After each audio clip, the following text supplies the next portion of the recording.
I am joined now by Congressman Austin Scott. He is now the latest member of the House Intelligence Committee.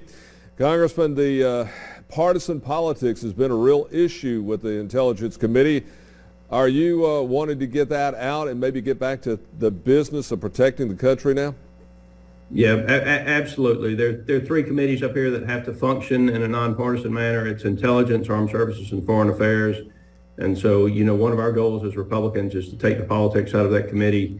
And it's pretty obvious to us that we're going to have a review of the way classified documents are handled. We've seen situations in both parties where those documents have been mishandled. And so that's one of the things I think we'll address.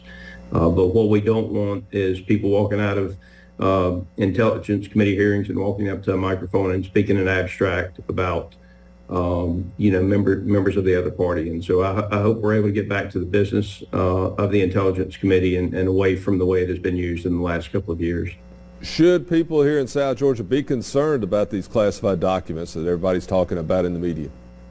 Yeah, I think we absolutely should be concerned about the documents, and we should be concerned about the process and what led to, and again, members of both parties have had these documents outside of premises that were secure. And so I think you'll see a difference in the process of how the executive branch handles classified documents. So that's one of the things we'll look at.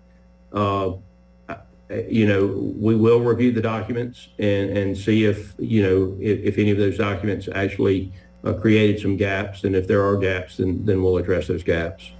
Now, the other big part in the news for the House business right now is the debt limit. So what are your thoughts on that? Well, when the omnibus bill was signed on December the 30th, we had, for all practical purposes, reached the debt limit. We were at 99.89% of it, Jim. And so it was a 4,000-page bill. They could have written one sentence in that piece of legislation that said that the debt limit is now 33 trillion instead of 32 trillion. 381 billion, I think, is the technical debt limit. So they could have written one sentence in that 4,000-page omnibus bill to address the debt limit. They chose not to. It was intentional to create a bad position for House Republicans as we came in with a 4-seat margin. It's